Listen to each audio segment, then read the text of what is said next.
Hello students, good afternoon. Myself Monica Sharma, Age English School. My subject is Hindi, Standard 8th. अभी हमारा course actually पूरा हो चुका है ना, कंप्लीट हो चुका है कोर्स। हिंदी व्याकरण भी कंप्लीट हो चुका है और मैं आपको सेमेस्टर 1 से रिवीजन करा रही थी, है ना। मैंने आप वीडियोस लास्ट के 2-3 वीडियोस मैंने रिवीजन स्टार्ट कर दिया है from semester 1, but now we will revision of second semester because आपकी एग्ज़ाम स्टार्ट होने वाली है ना सेकेंड सेमेस्टर की। तो उसका जो कोर्स है वो टर्मिनल सेकेंड एग्ज़ाम में मैंने सेमेस्टर सेकेंड के 2 से 9 चैप्टर तक लिए हैं। तो हम अभी पहले उसका रिवीजन करेंगे, then we will go for first semester. उसके बाद हम फर्स्ट सेमेस्टर का रिवीजन करेंगे। Okay, Hindi standard 8 semester second chapter number 1 है नहीं। पत्रों डायरी आपको भी है नहीं, इसमें एग्जाम नहीं करा रही हूँ, रिवीजन नहीं करा रही हूँ इसका। अभी हम रिवीजन करेंगे चैप्टर 2 से चैप्टर 9 तक। ओके, 1 बाय 1 एक में वीडियोस आपको चैप्टर वाइज एक्सप्लेनेशन तो मैं आपको शॉर्ट में एक्सप्लेन करूँगी चैप्टर, एंड एक्सरसाइज हम सारी एक्सरसाइज में आपको एक्सप्लेन करूँगी। ओके, सेकेंड चैप्टर है कच्छ की सेर।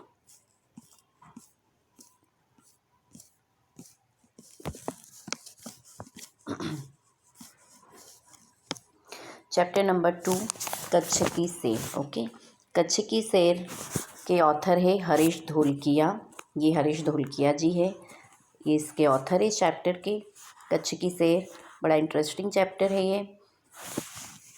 इस चैप्टर में कच्छ एक गुजरात का एक राज्य का एक जिला है ना, गुजरात राज्य का एक जिला है कच्छ, और भारत की प्राचीन मोहनजोदड़ो संस्कृति के अवशेष यहाँ पर पाए जाते हैं। और यहाँ के ऐतिहासिक, सांस्कृतिक और धार्मिक स्थानों का महत्व आज भी कायम है। मतलब लोग जाते हैं घूमने के हिसाब से, यहाँ पर कच्छ की सैर करते हैं। और मतलब ऐसा कहा है अब गुजरात के कच्छ के बारे में तो कि गुजरात में मतलब कच्छ नहीं देखा तो कुछ भी नहीं देखा। यहाँ के ऐतिहासिक, सांस्कृतिक और धार्मिक स्थानों का महत्व आज भी कायम है और भुज कच्छ का मुख्य नगर है। इस चैप्टर में कच्छ प्रदेश के बारे में बहुत सारी जानकारी और बड़ी ही रोचक ढंग से दी गई है। मैंने आपको ये चैप्टर एक्सप्लेन किया था, है ना। अब कच्छ निवासी हरीश धोलकिया अध्यापक थे। शिक्षकत्व आपकी पहचान बन गई। पूर्व राष्ट्रपति श्री APJ अब्दुल कलाम के बहुचर्चित विंग्स ऑफ फाइल्स पुस्तक का आपने गुजराती भाषा में अनुवाद अगन पंख शीर्षक से किया है। शिक्षण कार्य के आपके अनुभव, संशोधनात्मक लेखन कार्य एवं पत्रकारित्व आपके लेखन के क्षेत्र है। कच्छ मित्र में आप सुरखाब स्तंभ अंतर्गत लिखते हैं। आपका सर्जन कार्य अंग दनों पग 400% आनंद तथा शिक्षण संबंधी गुजराती साहित्य लोकप्रिय है। प्रस्तुत इकाई में आपने कच्छ का परिचय कराने का प्रयास किया है, जिसमें कच्छ एवं इर्द गिर्द के दर्शनीय स्थानों का परिचय भी कराया है। इस चैप्टर में इन्होंने क्या कराया है, कच्छ का परिचय किया, बताया है कच्छ में क्या क्या चीज़ें हैं और इसके आसपास जो भी दर्शनीय स्थान है, दर्शन करने योग्य स्थान है, उनसे हमको अवगत कराया है, उसका परिचय दिया है। और इस इकाई में अपनी संस्कृति का आदर, अपनी विरासत का संरक्षण और देश प्रेम आदि मूल्यों को विकसित किया गया है। यहाँ आपकी रचना कच्छ यात्रा का भावानुवाद प्रस्तुत है ना। कच्छ यात्रा, कच्छ की सैर, यात्रावृत्ति, ये सीन है वहाँ के, है ना। फिर मैंने इस चैप्टर में आपको एक्सप्लेन किया था कि ये अनूठा रेगिस्तान है। मैं आपको शॉर्ट में एक्सप्लेन कर देती हूँ। ओके,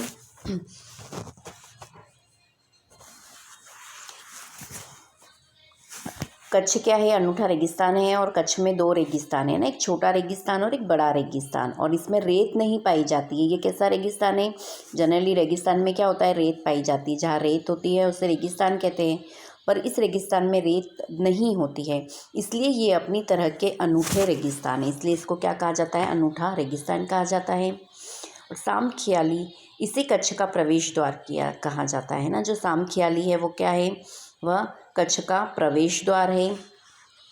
इसके उत्तर रापर और धोलावीरा नगर है। धोलावीरा में मोहनजोदड़ो संस्कृति के अवशेष पाए जाते हैं। इस दिशा में भचाऊ, गांधीधाम, आदिपुर, गोपालपुरी जिसे औद्योगिक नगर है। आदिपुर में गांधी स्मृति केंद्र है। इसके पास ही कंडला बंदरगाह है और कंडला के दक्षिण में जैनों का प्राचीन यात्रा धाम भद्रेश्वर है। मुंद्रा का विकास एवं बंदरगाह के रूप में हुआ है। मांडवी बहुत सुंदर बंदरगाह और प्राचीन नगर है और यहाँ कई दर्शनीय स्थान है। देखिए ये सामख्याली है ना, सामख्याली का प्रवेश द्वार है। फिर गांधीधाम औद्योगिक केंद्र है और फिर ये जैन यात्रा, ये जैन मंदिर है। 3rd नंबर पर की जो पिक है ये जैन मंदिर है। नेक्स्ट है नलिया से 1 घंटे की यात्रा करने के बाद नारायण सरोवर अति प्राचीन पौराणिक धार्मिक स्थान आता है। ये नलिया है ना, नारायण सरोवर। फिर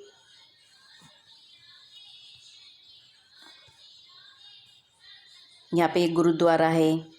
इस पिक में ये गुरुद्वारा है।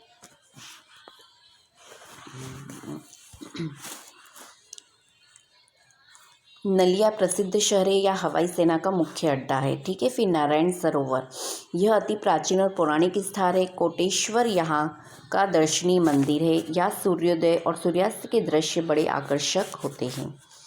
ठीक है। फिर इस लखपत, इस प्राचीन स्थान में किसी समय गुरु नानक पधारे थे और यह भूमि उनकी चरण ब्रज से पावन हुई है। यहाँ एक गुरुद्वारा है, ये रहा वो गुरुद्वारा। और हाजीपुर एक इस मुसलमानों का श्रद्धा केंद्र है। मुसलमान लोग यहाँ पर मस्जिद में जाते हैं। और पास ही नखत्राणा अपने प्राकृतिक दृश्यों के लिए प्रसिद्ध है। नखत्राणा किसके लिए प्रसिद्ध है? नखत्राणा प्राकृतिक नज़ारों का केंद्र है। ये देखिए, नखत्राणा प्राकृतिक नज़ारों के केंद्र के लिए प्रसिद्ध है, फेमस है ना। फिर उसके बाद यह कच्छ का मुख्य केंद्र है। यहाँ आयना महल, प्राग महल, टावर, स्वामीनारायण मंदिर, हिल गार्डन आदि कई दर्शनीय स्थल है। यहाँ का हमीरसर तालाब प्रसिद्ध है ना। भुज का क्या प्रसिद्ध है? हमीरसर तालाब। आपको एमसीक्यूज या फिलिंग द ब्लैंक्स में इस तरह से या एक वाक्य में उत्तर दो, इस तरह से क्वेश्चन आ सकते हैं, छोटे छोटे से क्वेश्चन, है ना। कि सूर्योदय और सूर्यास्त कहा क्या मतलब आकर्षक दृश्य है तो नारायण सरोवर के है। फिर नखत्राणा में क्या प्रसिद्ध है? तो नखत्राणा अपने प्राकृतिक दृश्यों के लिए प्रसिद्ध है। फिर भुज मतलब मुख्य केंद्र कौन सा है? गुजरात का मुख्य केंद्र भुज है। फिर भुज में हमीरसर तालाब प्रसिद्ध है ना। और एक विश्वविद्यालय भी है। इस तरह के छोटे छोटे क्वेश्चन आपसे पूछे जा सकते हैं एग्जाम में।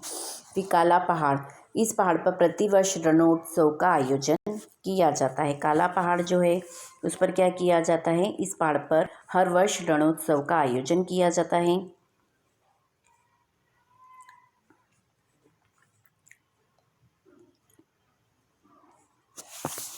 देखिए भूत से ये लिखा है, भूत से उत्तर दिशा की ओर खावड़ा में काला डूंगर है। पहाड़ पर चढ़कर मतलब काला पहाड़ है, रेगिस्तान की झांकी करना एक अनूठा अनुभव है।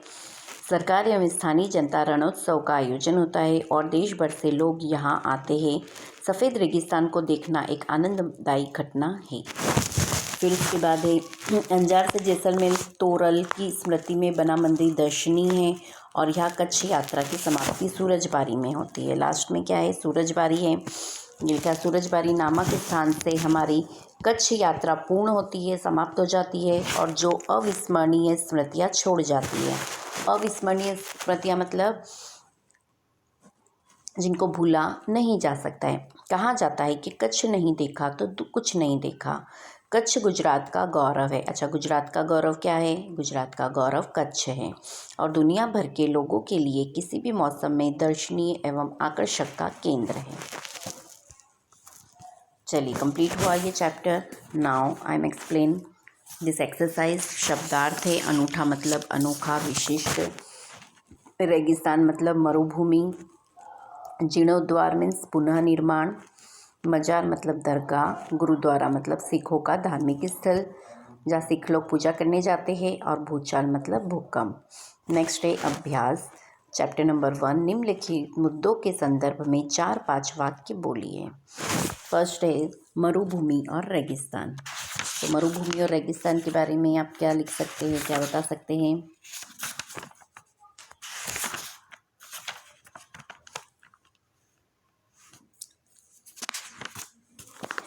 मरुभूमि और रेगिस्तान में आपको के बारे में लिखना है, तो आप इसमें लिख सकते हैं जिस प्रदेश में दूर दूर तक रेत ही रेत दिखाई देती है उसे मरुभूमि या रेगिस्तान कहते हैं ना। किसे रेगिस्तान कहते हैं? जहाँ तक दूर दूर तक क्या दिखाई देती है, जिस प्रदेश में दूर दूर तक रेत ही रेत दिखाई देती है उसे मरुभूमि या रेगिस्तान कहते हैं। मरुभूमि में वर्षा बहुत कम या बिल्कुल नहीं होती है ना। यहाँ के जो स्थान होते हैं जहाँ रेगिस्तान होता है वहाँ पर वर्षा बहुत कम होती है या नहीं भी होती है। यह पानी के लिए दूर दूर तक भटकना पड़ता है ना, पानी जल्दी से मिलता नहीं है, यहाँ पर दूर दूर तक भटकना पड़ता है पानी के लिए। और कई कई ऐसे स्थान होते हैं जहाँ भूमि से पानी निकलता है, ऐसे स्थानों को मरु उद्यान कहते हैं। मरुभूमि के लोग प्रायः ऊँट पर प्रवास करते हैं ना। मरुभूमि में हम ऐसे नहीं चल सकते हैं या दूसरी गाड़ियों से भी नहीं जा सकते, वहाँ पर हमको कैसे प्रवास करना पड़ता है? ऊँट से। वहाँ पर ऊँट ही चलते हैं, उसके ऊपर बैठ के जाना पड़ता है, इसलिए ऊँट को रेगिस्तान का जहाज कहा जाता है। इतना ही आप इसमें लिख सकते हैं। नेक्स्ट है कच्छ के 3 बड़े शहर। तो इसमें लिखेंगे कच्छ के 3 बड़े शहर कौन कौन से हैं? तो कच्छ के 3 बड़े शहर मांडवी, भूज और मुंद्रा, ये कच्छ के 3 बड़े शहर है। मांडवी अत्यंत सुंदर बंदरगाह है, यह बड़ा प्राचीन नगर है और यहाँ राजमहल, पवन चक्कियाँ तथा समुद्र तट दर्शनीय हैं। सेकेंड है भुज। तो भुज वैभवशाली नगर है, यहाँ आयना महल, प्राग महल, हिल गार्डन, स्वामीनारायण मंदिर, हमिरसर तालाब, भुजिया पहाड़ आदि दर्शनीय स्थान है। थर्ड है मुंद्रा। मुंद्रा में अनेक उद्योगों का विकास हुआ है, यहाँ कई प्राचीन इमारतें हैं, है ना। इन 3 बड़े शहरों के बारे में बता दिया। Next question, third number, Kutch में स्थित धार्मिक स्थल। तो इसका आंसर है भद्रेश्वर, नारायण सरोवर, लखपत तथा हाजीपीर, ये कच्छ के मुख्य धार्मिक स्थल है। भद्रेश्वर प्राचीन जैन यात्रा है, यह संगमरमर से बना 2500 वर्ष पुराना जिनालय भूकंप से खंडित हो गया था। अब आधुनिक ढंग से इसका पुनर्निर्माण किया जा रहा है। नारायण सरोवर पौराणिक धार्मिक स्थान है, यह रामायण काल का माना जाता है ना, मतलब रामायण जब हुई थी तब का है ये मंदिर। लखपत में सिखों का गुरुद्वारा है और हाजीपीर मुसलमानों का पवित्र स्थान है। नेक्स्ट है कच्छ के ऐतिहासिक स्थल। तो कच्छ के ऐतिहासिक स्थल में आप लिखेंगे सामख्याली के उत्तर में धोलावीरा एक ऐतिहासिक स्थान है, जहाँ भारत की अति प्राचीन मोहनजोदड़ो संस्कृति के अवशेष पाए जाते हैं। और लखपत गुरु नानक की स्मृति से जुड़ा प्राचीन स्थल है। किसी समय यह एक समुद्र नगर था, यहाँ का किला पुराने इतिहास की याद दिलाता है। ओके, नाउ क्वेश्चन नंबर 2, निम्नलिखित प्रश्नों के उत्तर दीजिए। फर्स्ट नंबर है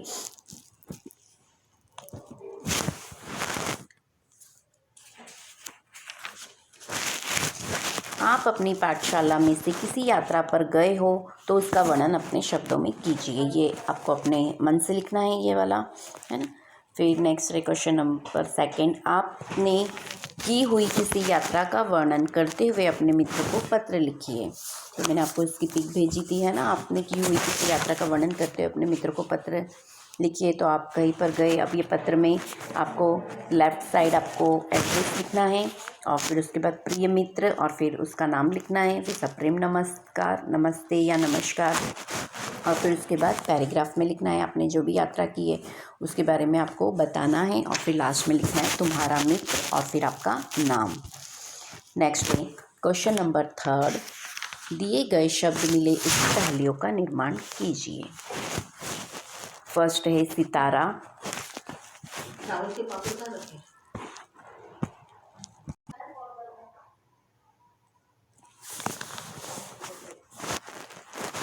सितारा, सितारा की पहेली बनेगी आकाश में रहता हूँ, रात भर चमकता हूँ, दिन में छुप जाता हूँ, सूर्यास्त होने के बाद फिर निकल आता हूँ, चमचम चमकता हूँ, रहता हूँ मौन, प्यारे बच्चे बतलाओ मैं हूँ कौन। आंसर सितारा। नेक्स्ट है हाथी। गणपति जैसा मुंह है मेरा, काया खूब विशाल, सबसे बड़ा जानवर हूँ मैं, मस्त है मेरी चाल। तो इसका आंसर आएगा हाथी। थर्ड नंबर चिराग। मेरे रहने पर अंधेरे की नहीं चल पाती, मेरे दो साथी है तेल और बाती। आंसर है चिराग। फोर्थ नंबर पाठशाला। इसकी पहली बनेगी, ज्ञान का मंदिर हूँ, सरस्वती का घर हूँ, आओगे यदि मेरे पास, पाओगे विद्या का प्रकाश। पाठशाला। नेक्स्ट एक्सरसाइज है स्वाध्याय। स्वाध्याय में क्वेश्चन नंबर फर्स्ट, दिए गए शब्दों को शब्दकोश के क्रम में लिखिए। ये तो रिवीजन में कराना ज़रूरी नहीं है, ये जनरली आपको आता भी नहीं है क्वेश्चन एग्जाम में। नाउ क्वेश्चन नंबर सेकंड, इस पाठ में आए प्रशासकीय शब्दों की सूची बनाकर उनका वाक्यों में प्रयोग कीजिए।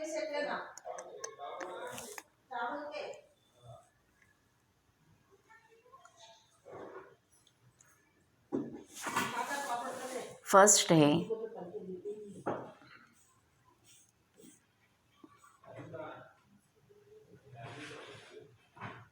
अधीक्षक। अधीक्षक में लिखेंगे मैं थाने में जाकर अधीक्षक से मिला। सेकंड है प्रभाग।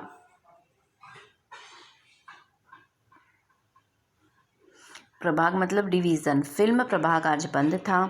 थर्ड है वरिष्ठ। वरिष्ठ मतलब सीनियर, और इसका वाक्य बनेगा, वे यहाँ वरिष्ठ अभिनेता है। फोर्थ है कनिष्ठ।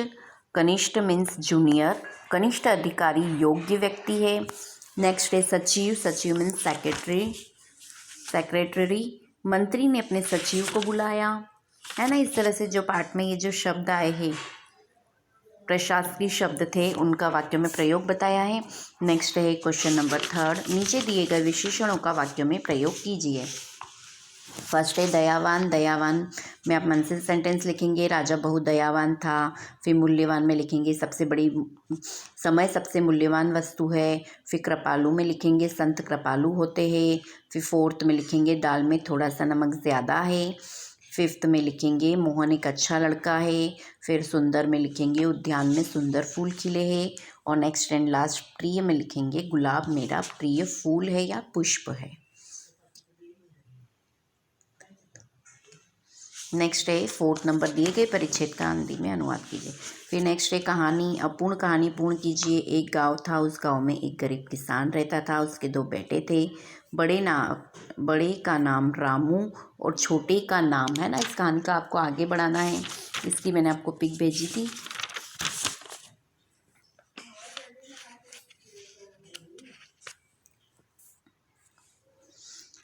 बस इस चैप्टर में इतना ही है, और ये कहानी मैं आपको पूरी करवा देती हूँ।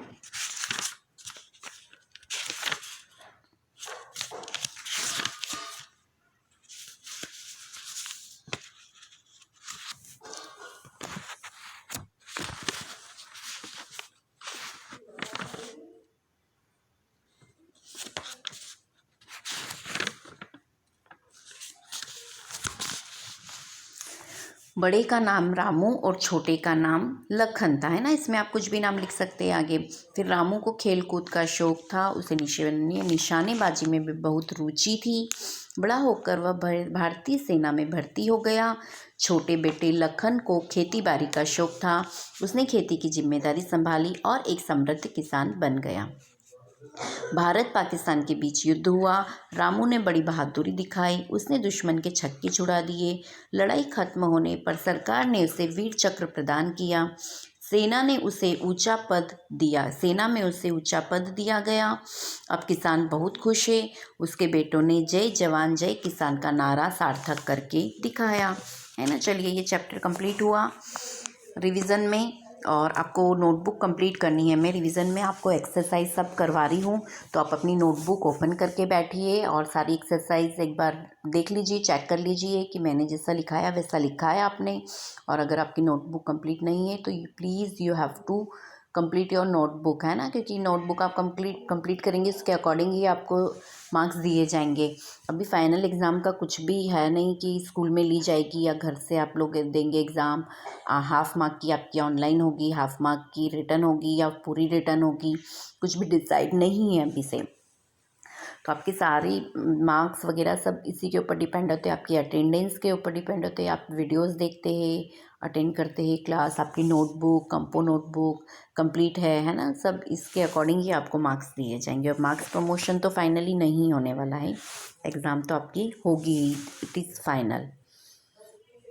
ओके, चलिए नेक्स्ट में हम लोग करेंगे चैप्टर थर्ड का एक्सप्लेनेशन, मतलब चैप्टर थर्ड का रिवीजन करेंगे इन नेक्स्ट लेक्चर। मत बांटो इंसान को। ओके, चलिए बाय, टेक केयर।